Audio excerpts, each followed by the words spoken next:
Good morning, ladies and gentlemen. Welcome to today's edition of Dusan TV with your Bible Step. We are always very happy to know that you are always there to join us in this program. As always, this Dusan TV video is always informative, educative, and entertaining. Thank you very much for always joining us. In today's edition, we are happy to be joined in this studio by the one I should address as the sponsor of Dusan TV, your Bible Step himself, the Houston chairman of Akwa Ibom State branch, is no other person than a capacity man at that, Comrade Engineer Katele Aja. Mr. Chairman, sir, Thank you are you. welcome to this edition. Thank you very much. How are you doing, sir? Good. I hope you are not affected by the high cost of the petrol in Nigeria. Of course, we all are affected. It has been a global national issue today. But the painful part is where it is attributed to the Gulf War. War in far away Iran, and the consequences is on Nigeria and Nigerians. Wow, that's serious. Thank God for life. You're welcome, Mr. Chairman. Thank you very much. Okay, ladies and gentlemen, today we don't want, because you know our studio guest today is a very busy individual, has so many workload on his table, so don't want to waste his time, so we are going to go straight to the business of the day. Mr. Chairman, sir, the union under your watch hosted a general congress sometime in January 2026, Friday 30th January to be precise. And at the end of the said congress, a communique was issued capturing some resolution of the congress. I want to ask you, sir, did the communique serve on the authorities concerned? Yes, yes. The communique, as you rightly asked, have been served on all the authorities, starting from the His Excellency the Executive Governor of State, Pastor Mo Obasemi, PhD, also served on the Honorable Chief Judge of Akwa State, served on the Commissioner of Police of Akwa State, served on the Commissioner for Labor and Employment, as well as the essay to Governor on Labor, served as well on the chairperson of Nigerian Labour Congress of Akwa State Council, and to the national president of the Judicial Staff of Nigeria. So you see, we have done our part, and we have the acknowledgement of these services. So that's good. Yeah. That's a nice one. That means the union is very proactive concerning that communique. Okay, sir, I want to ask you this very important question. Because one of the resolution of the Congress in session was that at the expiration of 1 month from the date of service of the said communique on authorities concerned, if the government does not respond to item 4, 5, 6, and 7 of the communique, the union shall embark on a 3-day warning strike to press home their demands. I want to ask, from the date in question to date, it's over 1 month, and there is no notice of to members to embark on the industrial action. Does that mean that the government have responded positively to all the issues raised? That is true, because it's over 30 days. The union have been counting down from the day the communique was served on the authorities. And by God's grace, the Honorable Chief Judge, Honorable Justice Gaite both intervened. He called the union to a meeting, and he persuaded the union to give her the benefit of a doubt to meet with His Excellency and present these issues. Perhaps she gave us assurances that at the end of her meeting with His Excellency, that these issues will be addressed. And as a mother and our mother, we count on her, and we give her the benefit of doubt that she meets His Excellency and work out modalities to bring in a lasting solution to the issues raised by Congress. That is the situation for now. Okay. Thank you very much, Mr. Chairman. Ladies and gentlemen, it is very true that the expiration of the notice that from the government is over 1 month now, and the status quo now is because at the inside of the Honorable Chief Judge, as a mother, he intervened. I want to ask you, Mr. Chairman, did you communicate the outcome of the meeting of your ESCO with his lordship to the members of Congress, at least for them to be on the know? Yes, we've not communicated yet.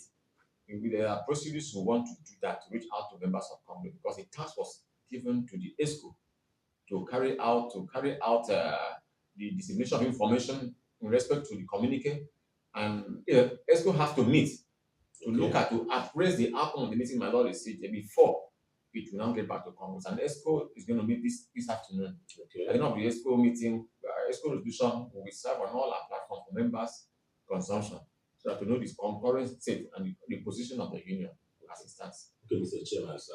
Permit me to ask you this very important question.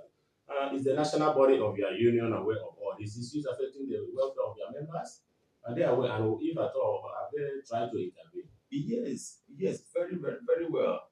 On the day the Congress held Congress was held, the national president of JUSON, Comrade Marwa Adamu MNI, was in Uyo, but for a national assignment. So after the Congress, we met with the national president and we discussed at length, and we outlined the resolution of the branch Congress to him. So, and we urged the national secretariat to intervene in this matter. So, which of course we were obliged. On returning to Abuja, a letter was sent to His Excellency, the State Governor of Akwa State, from the National Secretariat, which the branch promptly delivered to Government House. Oh, wow. So as I speak to you right now, the National Secretariat is solidly behind the branch on the ongoing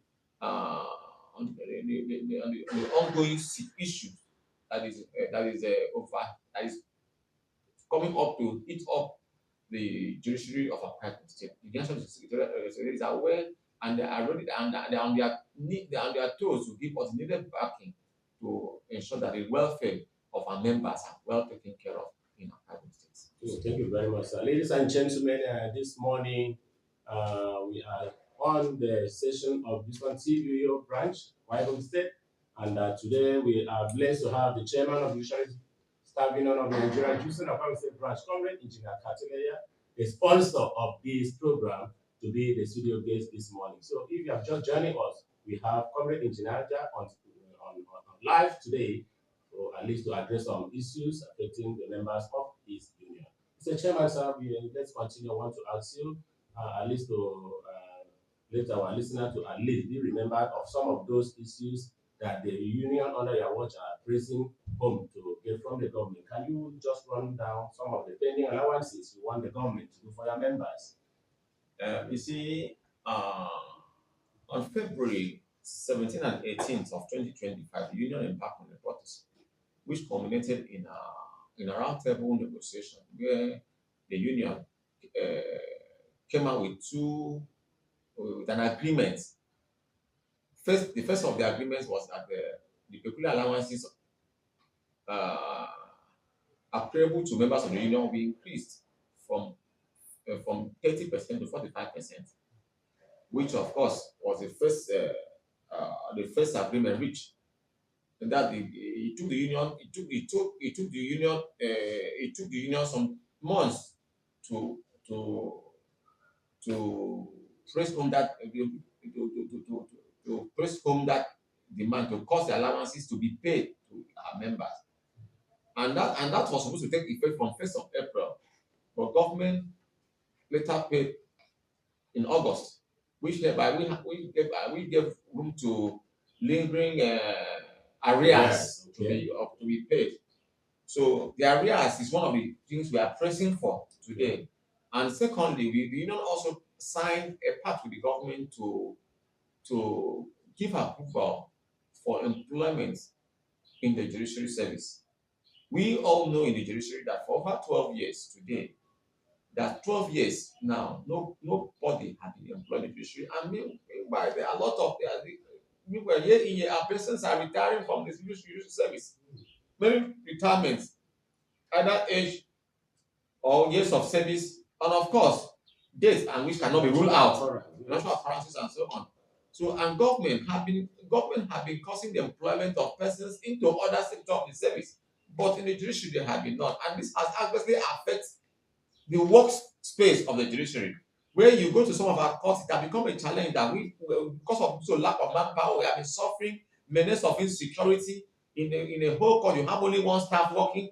The one staff functions as a registrar, he functions as a bailiff, he functions as a messenger, he functions as a night watch, and functions as a day watch. You can see a judge. You can, of course. So you can see in such facility, you have opened up the court is under siege. You have opened up the court to unnecessary attack by miscreants.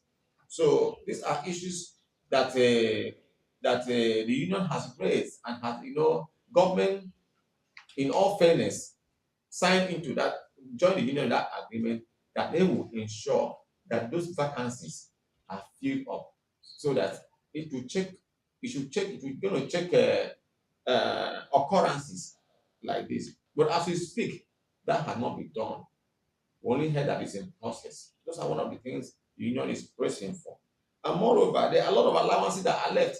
Even the arrears of people allowances is yet to be paid to our members till today. And we are also heard as well, it's also on record that some of our allowances have been tinkered with. For instance, hazard allowance, conduct hazard allowance for magistrates have been tampered with, have been tinkered with, where the commissioner for, where the government, through the commissioner for science and digital economy, chooses the allowances to pay, contravening extant circulars that had authorized the payment of certain statutory allowance to magistrates. Recently, last month, robe allowances of 2025 was paid in 2026, and the allowances was taxed. It's so unfortunate that today government go to extent of taxing allowances. It had not been so. Throughout my inception, in my coming to this service, I've never heard anywhere in this federation where allowances are being taxed. I've not heard anywhere. So those are issues that we are calling for redress. That government look inward and find how to address these issues. There are other issues that are raised for temporary for district court assessors, district court members of district court. These are persons that were not paid in line with the minimum wage, but via our agitations, they have been approved and they have been paid, but the arrears of their monies have not been paid till date, and we are agitating that such money be paid them. And also there are other issues, like issues of discrepancies on the salaries of our on the promotion progression table of our members. Where one would wanted to say someone who had been on level 7 step 8 is being promoted to level 8, and all of a sudden, but from his pay is earning lesser in the new grade than the former rank. These are issues that government has to look into. These are issues that had gone a long way to grieve member of my union. So there are sort of other, but those are the pressing one. Issues that other ones are issues of lack of pool vehicles in the judiciary. It has become a problem to us, and several other issues. But those are the list I can list for now. Thank you, Mr. Chairman. Mr. Chairman, I didn't want to bother you with too much question in this session, but you just mentioned that about 12 years ago, judiciary just to have approval for employment.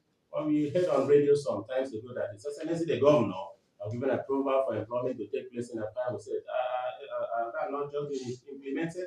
And we also heard that there is an employment portal for staff to be employed in the judiciary. What can you say about that? Is that any of the process? It ever happened that the judiciary, when they want to employ, they will go through the portal or whatsoever? Please, what do you have to tell the people about that? Well, you see, the issue of state portal, we are not against it, but where the portal usurps the function of the JSC, which is a constitutionally created body, the union stands against it, because we as laborers in this temple of justice, it is our duty, it's our sole responsibility to defend the law, to keep it and to defend it wherever we find ourselves. So where government who say all their cronies now want to cut corners, to contravene the statutory the laid down rules, the law of the country. We say no. I know I heard from some quarters they said I've heard that the portal is just for data collection, where they only collect application for applicants to for some political purposes. we are not against it, but where it contradicts, it contravenes the law, that is where we say no, that it is not proper, that when the right thing should be done. Never in the history of judiciary, where I've never heard, never ever in the history of judiciary, where uh, anybody or body or consultants employs for the judiciary. That's not happened before. And where the portal initiated by the state government initiates, kickstarts the process of employment, it has usurped the statutory body, the Judicial Service Commission, of her statutory function. So if there is any way that it could be done without the portal being the initiate of the process, there's no problem. All we are saying is let the judiciary carry out her own statutory function of employing, discipline, and promotion of through the Judicial members Service through the Commission judicial and have service. the responsibility. Exactly. Thank you very much, Mr. Chairman. Mr. Chairman, I want to ask you one important question. I don't know whether it has come to your notice, but I think I'm aware of this because that's why I want to put it to you. At least you can throw more light on it.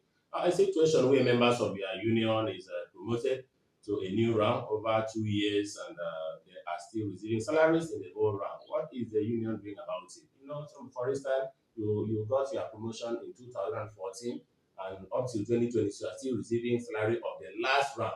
And what does the union do about it? And these are part of the issues we are looking forward to addressing. The areas of the salary, of the payment. It is even less painful delaying it than being shortchanged in the new grade. So we want to address it from the root. Paying the money is not the issue, but paying it proportionately is what we are after. We know over the time, government have been doing that over the times before we even come into the service. Okay. It's okay. But whenever the money is to be paid, it is proportionately paid, and you have no regrets.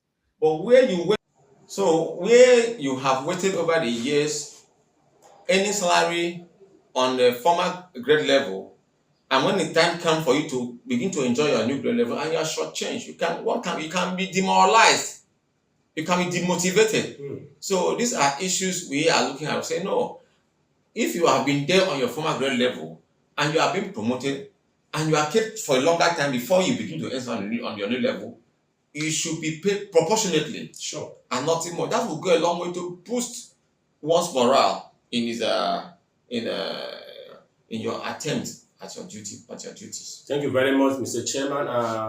Before we move from that point, I hope in the judiciary that you happen to be the chairman, the members of your union are receiving your promotion as a when due, and their salary progression table are very much okay. What can you say about that? Are they receiving their promotion as at when due, or is there any issues about promotion of your members? No, we don't have issues on promotion. Our promotion is as at when due. I commend my Lord, the Honorable Chief Judge, Honorable Secretary for both, who throughout since her inception in office as Honorable Chief Judge, she had carried out that as at when due. And members of my union, we commend her for her magnanimity and moral disposition during the promotion process and lots of other issues.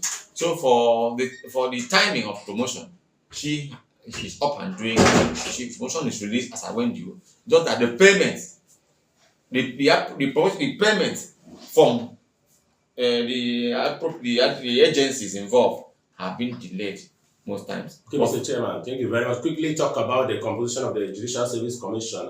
We understood that the commission was dissolved some time ago. Have they been constituted? Well, that is entirely the prerogative of His Excellency the Governor.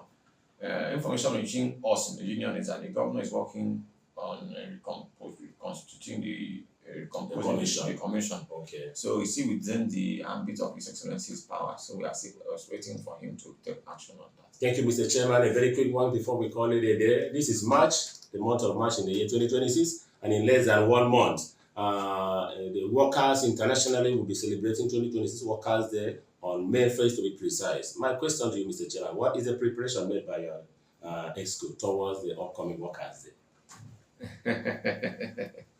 Workers' Day is more or less like our Christmas, as workers everywhere in the world And this ESCO have made a promise of love, transparency, and accountability, and we have kept to our promises up to date.